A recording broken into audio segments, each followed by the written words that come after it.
The information expressed in the following podcast is intended for educational purposes only and was created by and belongs solely to Believe Limited and the Flow podcast and does not necessarily reflect the views of our sponsors. Please speak to your healthcare provider before making any medical decisions. Hi, I'm Jessica Richmond. Welcome to Flow. If you menstruate, then this is the place for you. I'm here with the wonderful Christie VanHorne, and we want to know, how's your flow?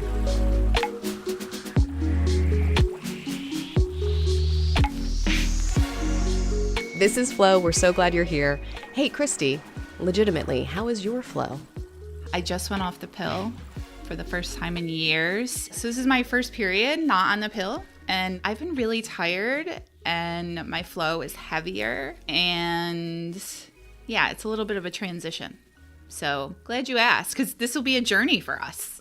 Every month, we're going to find out how it's going. I am legitimately excited to share this with all of you. Which is one of the things I love about you. I clearly think it's very important that we talk and think about menstruation. Yes. Like as often as possible. Throughout our life, you know? So yes. This is a new phase for me. I haven't really needed to be on birth control for a while, but I just said, now is the time. And I have an audience to share this journey with. Exactly. I do think it's really important that we're talking about it. Not just your journey, although I'm glad we're going to be hyper-focused on it, because it's such a great amount of information, menstruation, for every individual, but it's such an individual experience. I mean, that's part of why we're here to talk about it. The whole shebang, the whole bloody flow. Exactly. And a little birdie told me that this was all your idea, Jessica. Can you tell us a little bit more about just coming to this idea for this podcast? Dreams do come true. We're here because about a year ago, I was lucky enough to be at Believe headquarters. We were pitching new podcast content ideas. And besides being personally excited to think and talk about menstruation at every turn, I, with Believe, have gotten to work with the bleeding disorders community. And in this incredible community, at any event, you see the red blood drop. You know, you see it everywhere. And yet, very rarely is a red blood drop notifying anyone in attendance that there's going to be a group of menstruators talking about blood. So in a community that values understanding blood function, there's not conversation around this regular monthly bleeding experience. So I'm very excited that we get to kind of lightning rod that. We're going to hear from patients in the community. Yes. Here on Flow.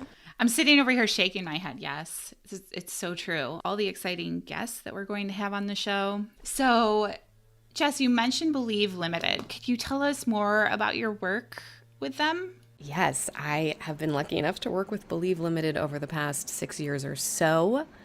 And I do work in narrative production, live events. One of my favorite things I've done in my adult life has been breaking through with Believe Limited. This year we had the Zoomsicle. Even in lockdown, we connected with teens across the country. We practiced using voice and singing and talking about our stories, right, on the stage. It. That's what theater's all about. Oh, that's so great. How about you? I feel like it's a wedding. How do you know the bleeding disorders community? It does feel like a wedding. I like that. I worked for the National Hemophilia Foundation. So yeah, going back a ways, I had to look this up. I actually started working for them in 2011. So it was a while ago. I've been working in the bleeding disorders community on and off ever since. So, you know, I have to say too that position really taught me a lot about what I didn't know about certain parts of women's health. So my background before I started at the National Hemophilia Foundation was in reproductive health and women's health. And when I started there, I was so shocked to learn about von Willebrand's disease. I had never even heard of it before. And that honestly made me a little bit angry that I didn't know about this, that as a reproductive health educator, that there wasn't more awareness around it. It brings me to today and just how excited I am to be working on this podcast with you. Yeah, learning more about von Willebrand's and how little information there was about it sounds like it was part of your inspiration. Did that have to do with when you started How to Talk to Your Doctor, your amazing program and your consulting work to help people access more information when they're working with their healthcare provider? Yes. So that is part of it. Absolutely.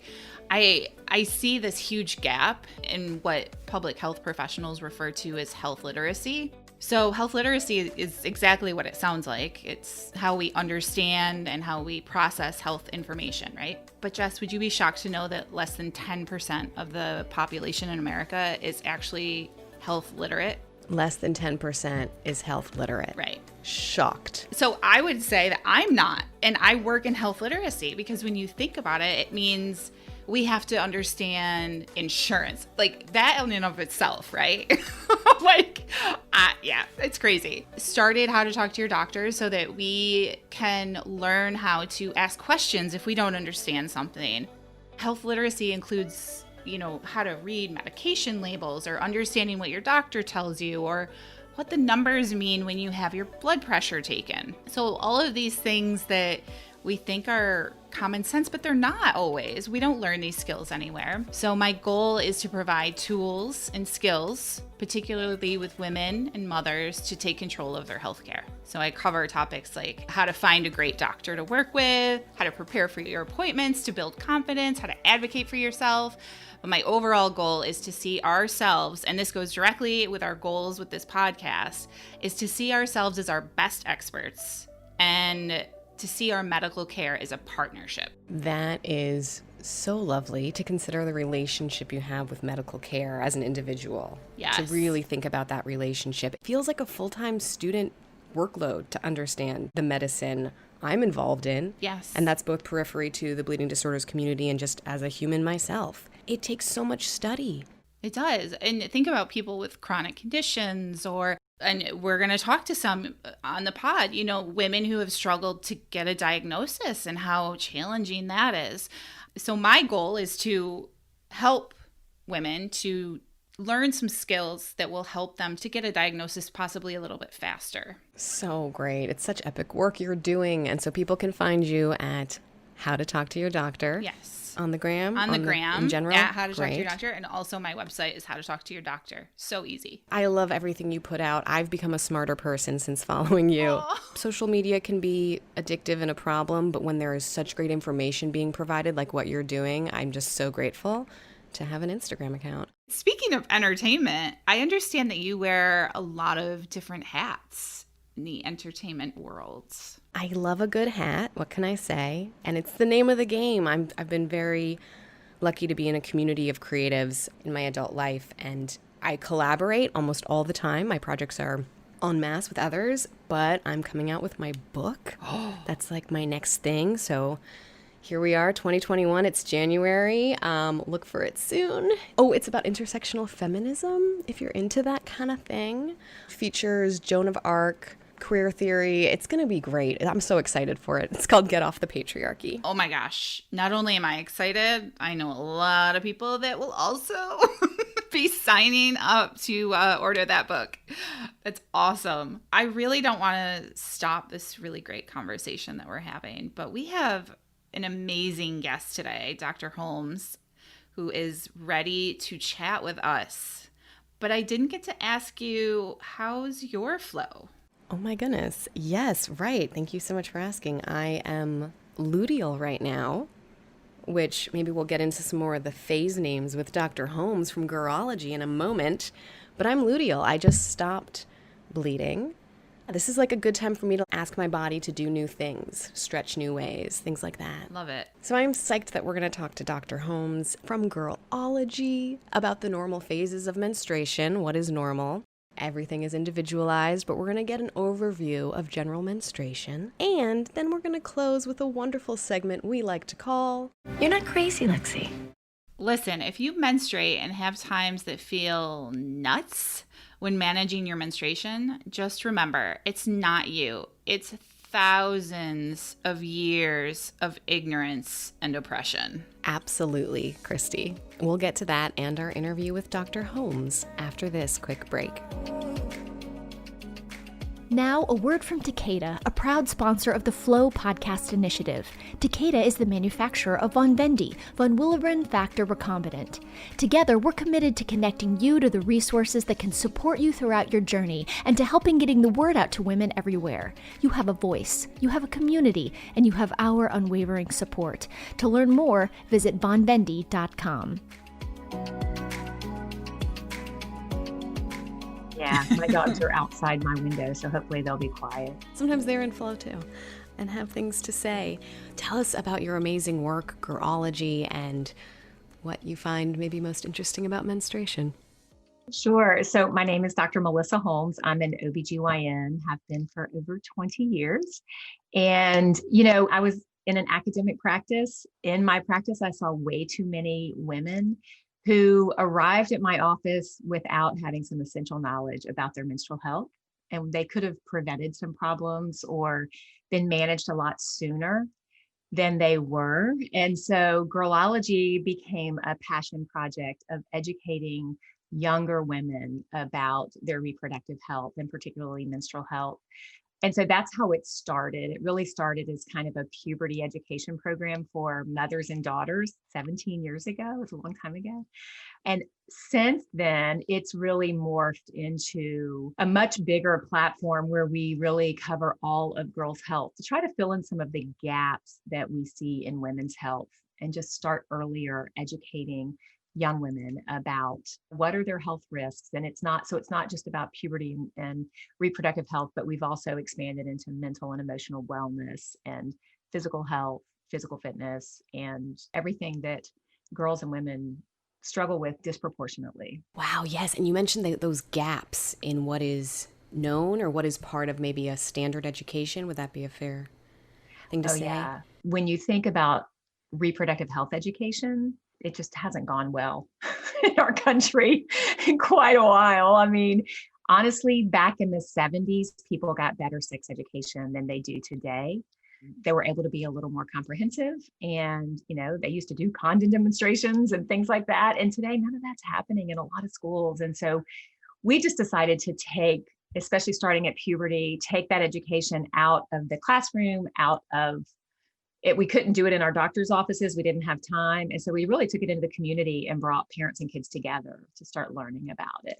And that's how Girlology got started. Amazing. Does Girlology have like a 101 course? Or if I were to ask for a 101 course, could you tell me what Girlology's stance on what is menstruation would be? Yeah, we actually have Confident About Periods is one class, and we have another one called Prepared for Puberty. So we really target young girls that are about 8 to 12 with our content, but it's also intended for parents to participate in as well, or other trusted adults. And so we think that there's information that everybody should learn. So we started off teaching these live programs for years. And I think the magic was in bringing parents together with their kids to learn this information, because we would have so many moms coming up to us and sometimes dads saying, I never knew that about periods. I never knew what was normal or wasn't normal. And so it was really nice to be able to educate both populations, but also just help them keep talking about it after they left the program. So it really improved the communication that was happening in families. And that's really the biggest outcome we've seen over the years. Yeah, well, and talking about those trusted people who are in to learn about menstruation, to our trusted listeners, I'm curious, could you answer the following question? Why do we bleed? I'm a science nerd, so if I go too deep, stop me. But to put it simply, we bleed because we're not pregnant, right? That is the only reason we bleed. We are not pregnant. But that's, it's such a simple answer for such a complex chain of events that kind of happens in our body.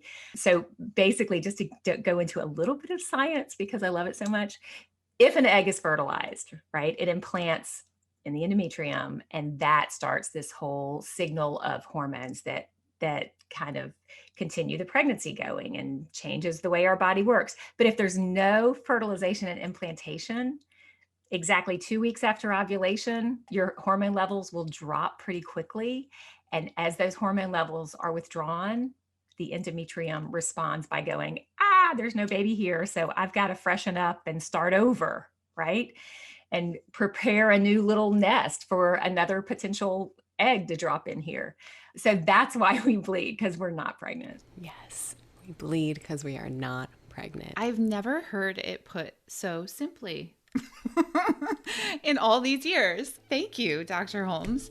And I really think that us understanding how our bodies work, as we just started to discuss, is really key to feeling more empowered about the decisions that we make about our health, right? Can you go a little more in detail about our female reproductive anatomy? When we bleed, what's going on in there? So it does help to know the anatomy. And if you don't understand the anatomy, you're never going to understand the rest of it. So when I talk about reproductive anatomy, I like to divide it into kind of our inside parts and our outside parts, right? And the outside parts are kind of where the fun comes from, like where it feels good. And that's really the point of that. And then connecting it to the inside parts.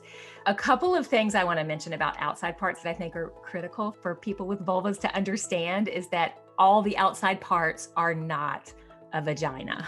Right? It's a vulva. Okay. So all of those outside parts are a vulva, and the vulva contains a lot of different parts. Just like our face contains our eyes and our nose and our mouth, our vulva contains our outer and inner labia. And some people call them labia majora and labia minora are the official medical words for them. I don't like that because major means big and minor means small. And a lot of times the labia minora are bigger than the labia majora.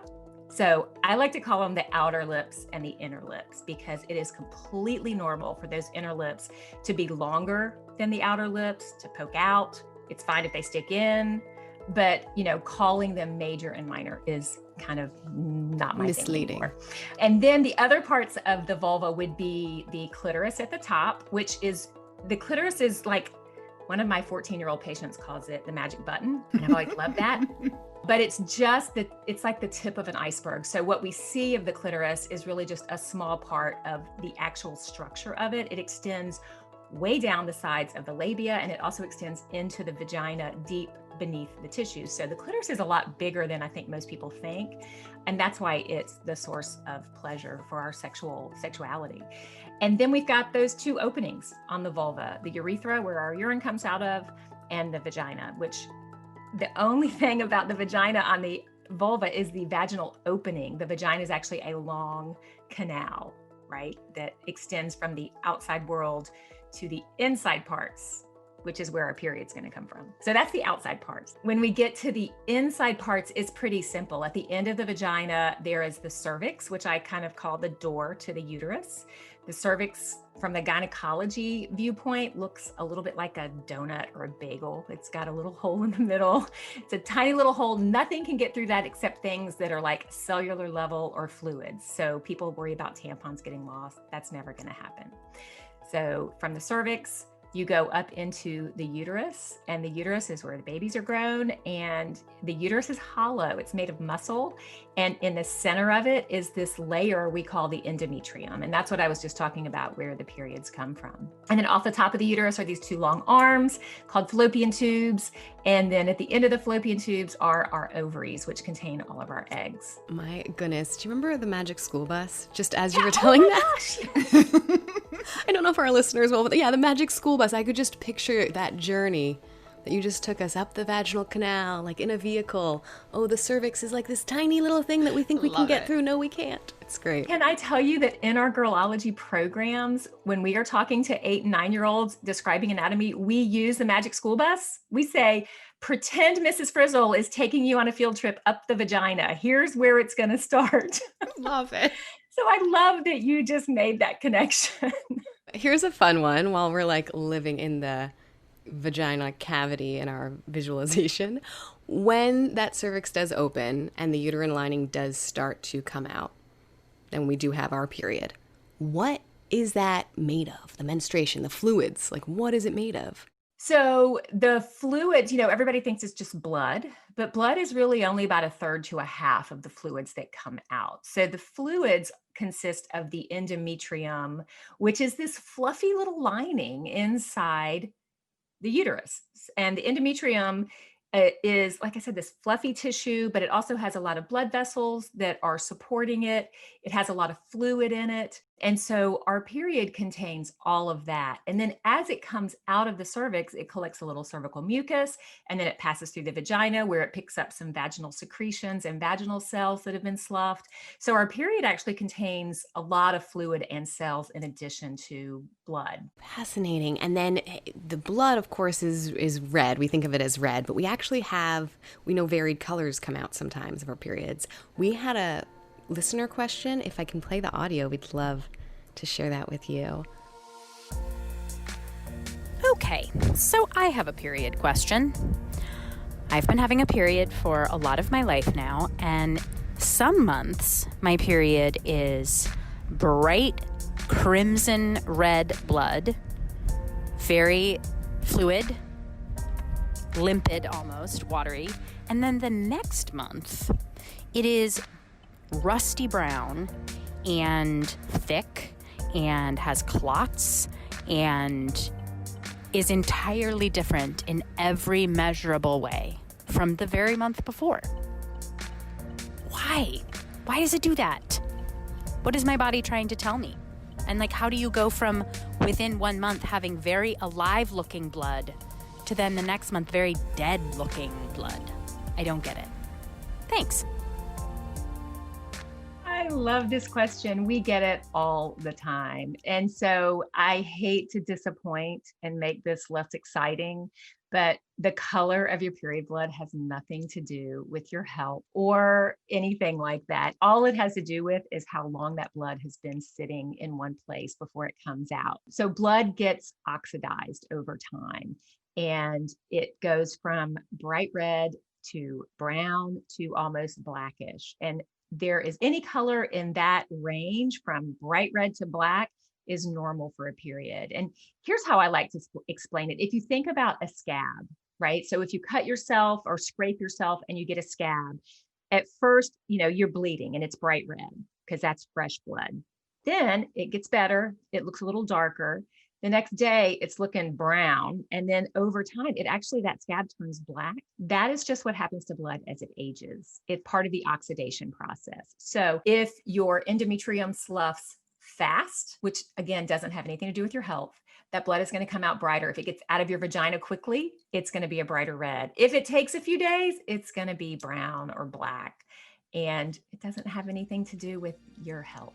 Just a rainbow. Good to know. So, Dr. Holmes, can we talk about discharge? So, in between our periods, the discharge we might have, and even spotting sometimes. When is this normal? When is it not? What does it mean? Okay, so vaginal discharge is very important for our vaginal health. And again, I always try to normalize it by saying that we have to have vaginal discharge in our vaginas. It has to have that just as much as our mouth has to have saliva in it, right? It's just the way we keep a healthy environment. And so the vaginal discharge is a combination of vaginal cells and fluids and sometimes cervical mucus. And it is the way the vagina cleans itself, right? So that's why you never need to stick anything into your vagina to clean it. Don't douche. Don't try to get soap and water up there. I mean, it cleans itself. And the discharge can change. It responds to hormones. One of the most interesting things that I think a lot of people don't even know about discharge is it shows up for young girls or any menstruator as soon as they have estrogen secreting in their body. So breast buds are usually the first thing that we see at puberty that signals estrogen is circulating. Vaginal discharge also starts at that same time. So a lot of people think you don't get vaginal discharge until right before you're about to have your first period, but really it's an earlier sign of puberty. So it starts as soon as our bodies are exposed to estrogen, and it continues as long as we have estrogen during our reproductive years. And because it's responsive to estrogen, it can change throughout our menstrual cycle. In the first part of our cycle, it's usually this creamy white, sometimes yellowish color. As it dries, it can look a little more yellow, and it is normal for it to be crusty in your underwear. Towards the middle of the cycle, it decreases a little bit as cervical mucus increases around ovulation. So it might look thinner, more watery. And then it slows down a little bit as you get towards your period. Now, sometimes if a period is just starting or about to start, you may shed a little bit of blood initially, and you may have a little bit of spotting or discoloration. of your discharge. It can be kind of brownish. That's usually a sign of blood that's either old blood that's finally working its way out, or the beginning or end of a period. That's normal. But if you ever have bloody discharge in the middle of your cycle or when it's not around your period, that would not be normal. And then other than that, as far as discharge, we look for changes in color or in texture for most people. And sometimes it can cause itching and burning. That can signal a yeast infection. It also can just signal a skin irritation because the discharge has an acid pH. And if it stays on our skin too much, it can be really irritating and cause itching and burning. That is a really common thing around the time of puberty as well, before girls develop their pubic hair, because the discharge just sits on their skin and their skin is really sensitive. And as that pubic hair grows in, it helps pull the discharge away from the vulva. And so they have a lot less irritation. The same thing can happen to adult women who remove all of their pubic hair.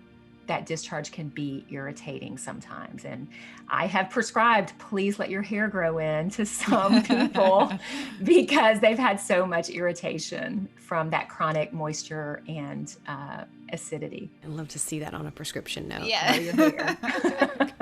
Grow your hair right now. Yeah. And you were kind of talking about the different phases of discharge that go along with the luteal and different phases. Could you, for us, again, as if we were aliens, explain to us the phases of menstruation? Yeah, so the menstrual cycle has several phases. I mean, if we start at the period, which is the menstrual phase, that's usually 3 to 7 days. And as the period starts, our body is starting to prepare another egg for ovulation.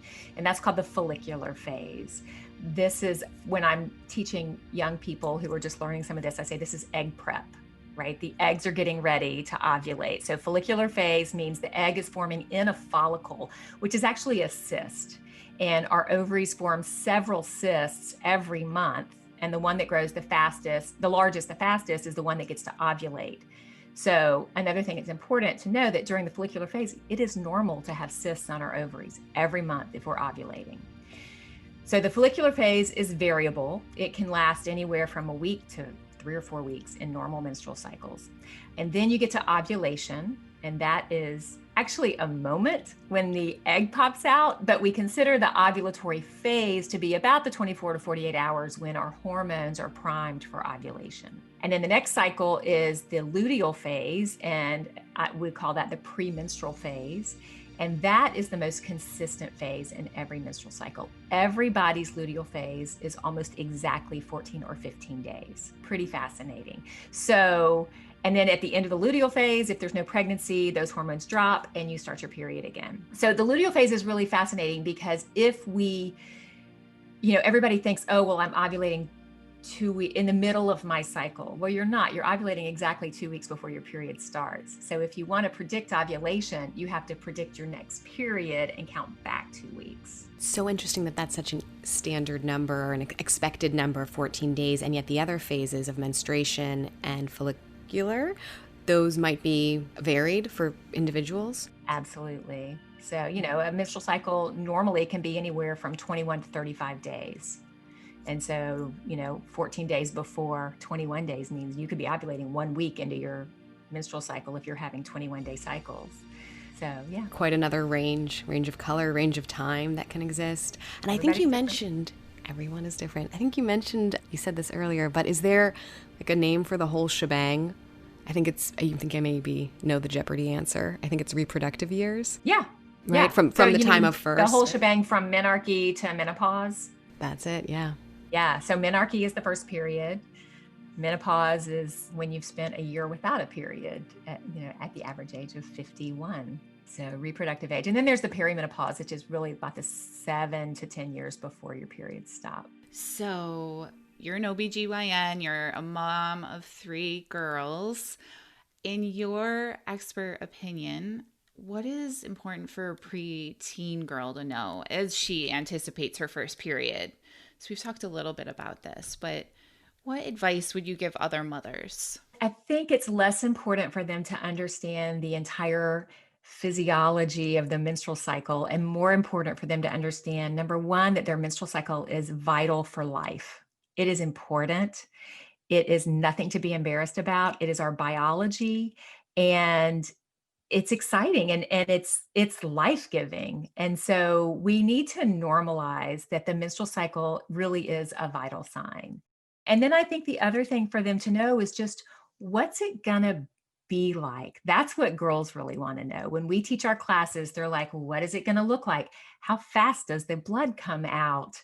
What should I do? So they want the practical stuff. I love when they say, like, how fast does the blood come out? Because they don't know. They think, is it going to be like when I pee? Like, no, it's not going to come shooting or spraying out. It's going to trickle, So I think just preparing them with practical information. And then the other thing that I think is really important for parents to know if they're talking to young girls about their periods is to keep it positive, because we know from a lot of research that moms who complain about their periods and talk about it being the curse and, oh, it's horrible, have daughters that have worse experiences with their period. They don't just complain about them, but they also have worse experiences. So they miss more school because they're having worse cramps, worse pain. They see their period as a bad thing. And so keep it positive as much as you can. It really does impact her health. Such great advice. And I love the quote, menstruation is a vital sign. Like, I think we need to make t-shirts. I know. That's a good one. It's your quote. So, well, actually, I will tell you, it comes from the American College of Obstetricians and Gynecologists. I mean, it's one of the statements in one of publications.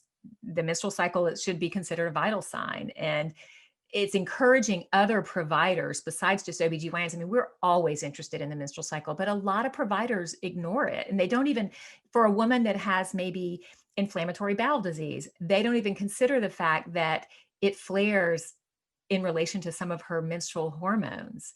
And for people with migraines, migraines are worse around the time of the period for a lot of people with periods. And so we have to pay attention to other health conditions and how they're affected by the menstrual cycle and how the menstrual cycle affects those conditions. So it is a vital sign. And for all providers out there, we should be paying more attention to it. Oh, thank you so much for that. So, Dr. Holmes, I want to talk to you for a moment about pain, and pain being a quote unquote normal part of bleeding. We know that pain is relative, but what kind of pain is standard, or could we even say that? How do you talk to patients and moms and teens about pain and menstruation? I think this is one of the most challenging things in talking about periods, is understanding when someone's pain is out of the range of normal. Because we all experience pain in different ways, it's really hard to tell.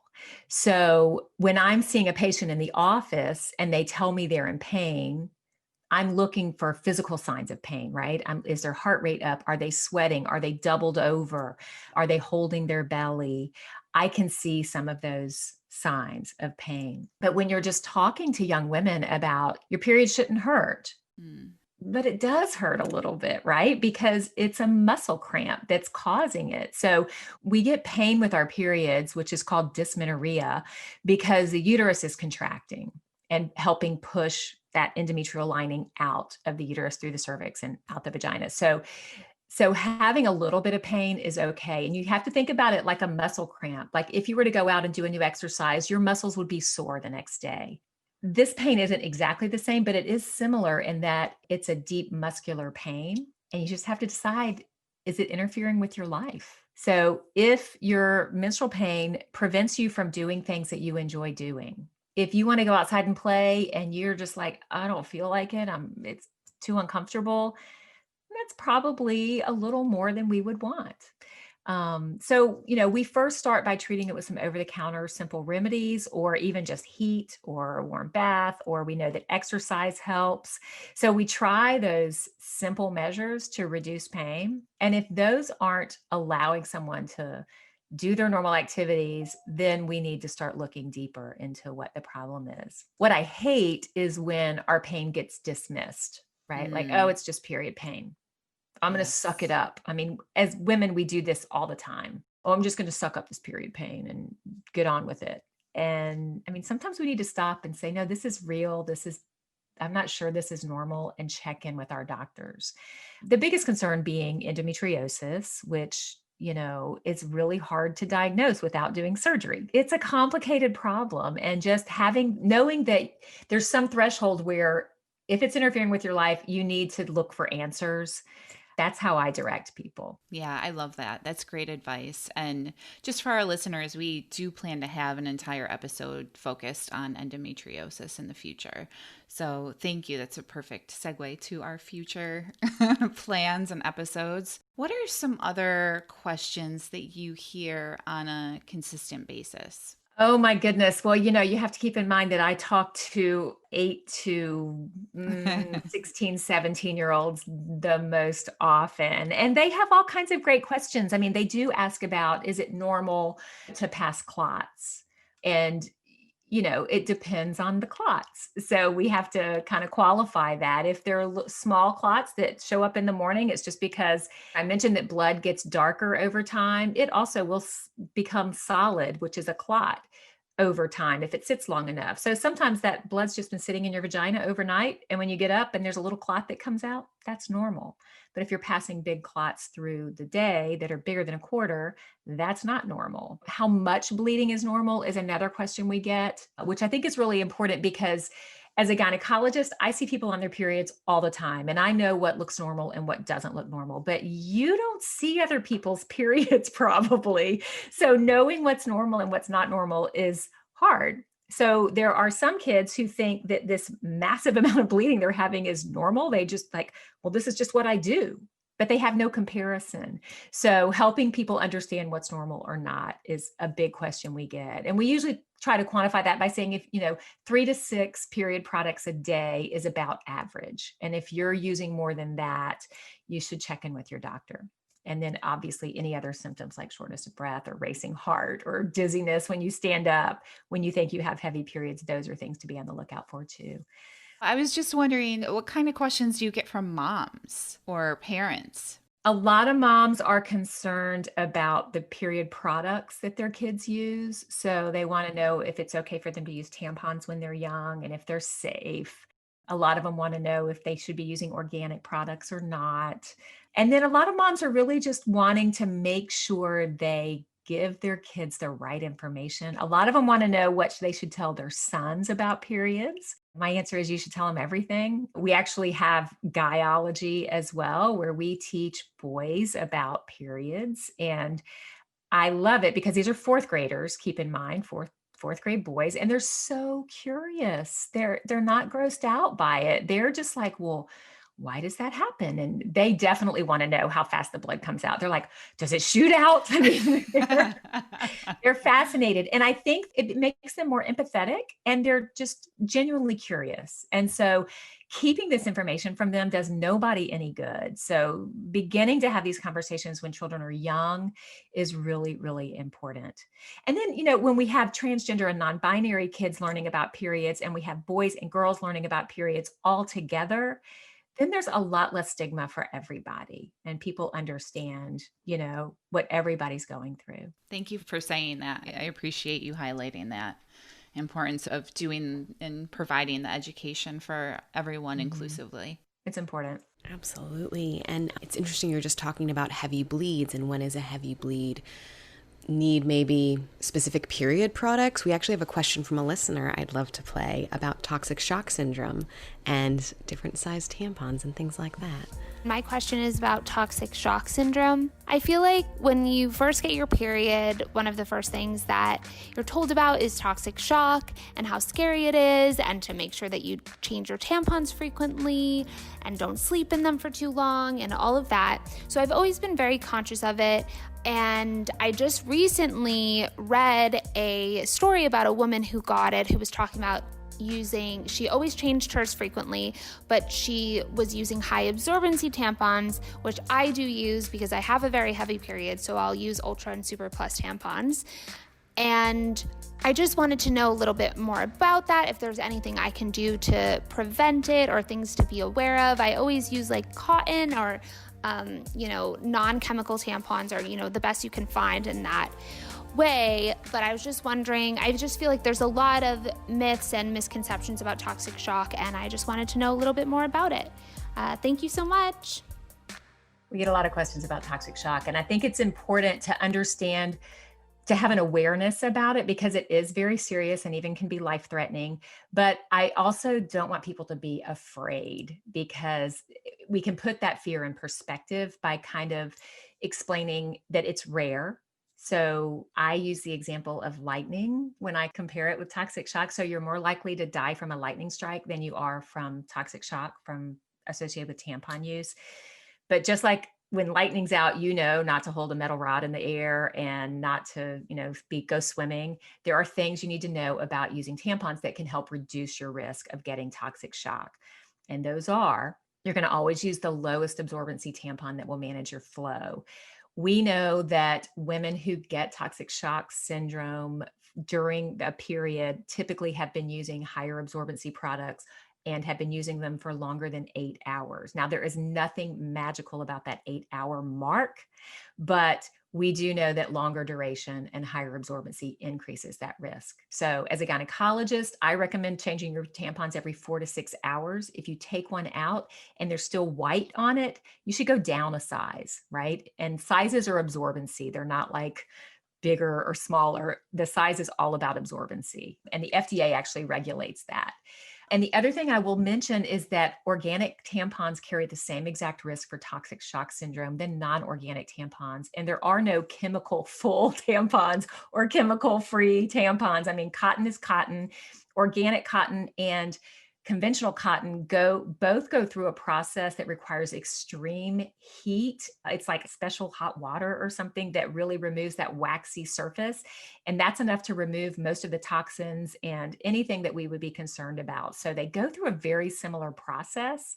And so it's hard to claim that they're healthier from a standpoint of toxic shock syndrome. If it's just really another choice. I mean, if you choose to use organic products, that's great for you if that's what you can afford, but nobody should feel guilty that they can't afford to use them.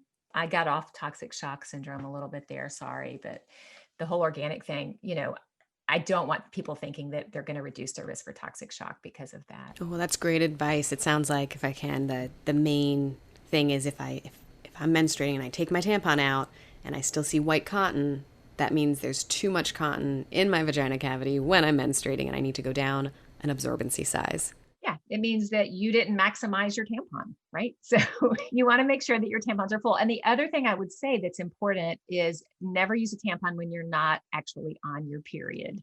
Don't put one in just because you think you might be starting that day.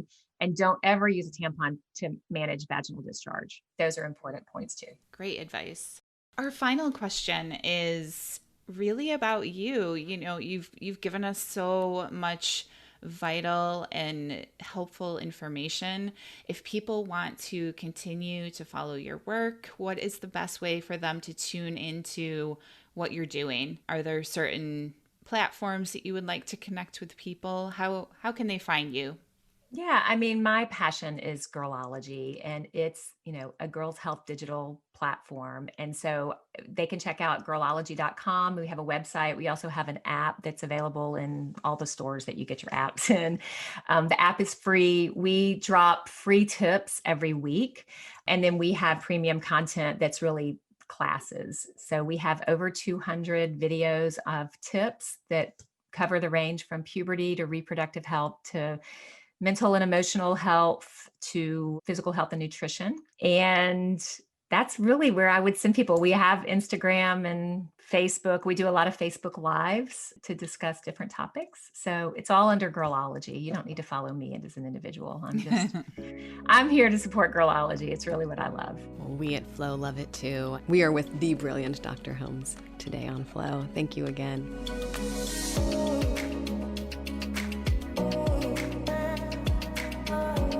Dr. Holmes is amazing. Agreed. Oh, Girlology. Girlology. Love that. The coolest people, Christie. And the coolest tips. You also have cool tips. Since this is our first episode, could you hit me with 3 overall tips for parents who have a young one getting near their first period? Yes. So my first tip would be to start young. When you're talking about anatomy, make sure that you use proper terminology. And again, start young. And I mean like when they're babies. So, make sure you're saying penis, vagina, using all those proper terms that, Dr. Holmes just talked to us about. And she also mentioned how much this matters when we had the vulva conversation. Start young, encouraging positive talk about our bodies. Girlology does have excellent resources for this. So if you want to check them out, I highly recommend it. My second tip would be to be period positive. And what I mean about this is talk about your period, talk about periods before your daughter actually gets her period. And girls are getting their periods younger and younger. So 3rd, 4th grade, to start talking about it. Use teachable moments. So if you see things on TV or their friends are talking about it, or, use those times to start discussions. It makes it a lot less awkward than just sitting down and saying, we're going to talk about periods. There's so many new moon circles or new moon sound bath things in today's culture. A lot of talking about the moon is a helpful way to bring up a monthly cycle because the moon's on a monthly cycle. That's perfect. Always let her know that she can come to you. Always let them know that there are no stupid questions. And, sometimes we like to celebrate when our first cycle comes, but really gauge what your daughter wants there. Does she want a big party? Or does she want a quiet moment? Don't be forceful about that experience. So be positive about the fact that your daughter's body is changing, but also take note of her personality and what she's looking for throughout this part of her life. And then my last tip is kind of fun. My third tip is have a period supplies scavenger hunt, or you could do this online. I am not that great with scavenger hunts, but I know they're all the rage these days. So you can have fun with it. Talk about pads, the underwear, the tampons, the menstrual cups. And if you can, actually show her what they are, how they're used before she has her first period. These are things that you want to talk about before she menstruates. So she feels comfortable and can ask, I need a pad, or I need, when would I start using a tampon? Again, it's building that trust and that relationship between you and your child. My last point really is just that with all of these, just remember that you want her learning about these things from you and not her friends. That's my last little piece of advice. I think there's an untapped resource of young humans that are about to menstruate. It's such a this is what's happening in the human body for this generation. Yeah. Well, and they have so much access to media and things. They're going to learn about things. So, you want to be that point of contact for them. Because especially in the media, one of the things they might learn, and this is changing, one of the things that's presented in the media so often is, you're on your period, you're a little wacky, or you're a little over-emotional, maybe you're even a little crazy. Unfortunately, this is not new. Not new. But we here on Flow are going to make sure that you remember that you're not crazy. It's not you, it's just thousands of years of ignorance and oppression. Come here, baby. What do you think you are? You are not crazy. Crazy or something? Crazy! So here's a fun fact, Christie. Today on You're Not Crazy. Did you know that in the early 1980s, Sally Ride became the first woman to enter space, and her male scientist astronaut counterpoints asked her if 100 tampons would be enough for her 7-day journey outside of the Earth's atmosphere. 100 tampons for 7 days? Is that right? Please. Which, I was a scout. It's always good to be prepared. And you don't know what's going to happen when you go out in space. So they're astronauts, but they don't know that maybe that would be too much cotton for anyone's vaginal cavity. Just a little. Just a little too much. I mean, but it's not discussed. We talked about talking to girls on young humans when they're about to menstruate. What about talking to non-menstruators who are above puberty age, who still don't understand what menstruation is? I mean, again, this was the 1980s. Oh, yeah. But how much has changed? We're both shrugging our shoulders let's do a poll on astronauts today. I wonder how much has actually changed. I would love to talk to NASA. Yeah. Can we also get them on the phone? Yeah, there's still so much ignorance and misinformation about menstruation. Can I ask you a question, Christy? And Sure. you can say no, I don't want to answer that, obviously. But do you talk to the non-menstruators in your life about your cycle? I do, absolutely. Yeah, no, my partner is amazing. He will get me products. We're very open. Yeah, we talk about everything. Do you? I do. Yes, my fiance is quite a feminist. And also what I, for a while, when we first were cohabitating, didn't want to say menstruation. There's just so many words for it, bleeding right. out the 10th hole. I didn't know what to call it. So I used to call it tweeting. I'm not usually on Twitter, so it was I'm tweeting, it's something unusual is happening. That was my little code word in when we first started cohabitating. What do you call it now? Bleeding. Yeah. What do I say? Period. I use period. Do you say you're on your period? This is a linguistics combo now, but do you say you're on your period? I'm having my period? I say having. Having. Interesting. Yeah. I have my period. That's what I say.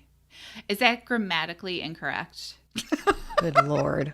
We're going to check. We're going to have our fact checkers. Oh boy. Check the grammar. I'm sure somebody listening right now is already on there telling me, Christy, that's not correct. It's because also I'm pretty sure being on your period is a derivative of the old colloquialism to be on the rag, which was when menstrual products were literal rags, but also kind of said derogatory by non-menstruators as you're on the rag. So I don't know if that's has anything to do with. That makes sense. Yeah, still 100 tampons. I mean, who's to say she would even have her period when she was in space? Well, she might know. She probably could have said, hey guys, just had it. Not going to need any. Or maybe there was considerations of we don't know what's going to happen to the body in space. Did they believe the uterus would just be hold on. I'm in the sky. I got to bleed now. Maybe. I don't know. There's another piece to this that I'm celebrating because she's the first woman to go into space. But, right, I mean, that's cool. But I wonder how she handled this. I would love to know that. Can we get her on the phone? Is she still alive? I don't think so. That's too bad.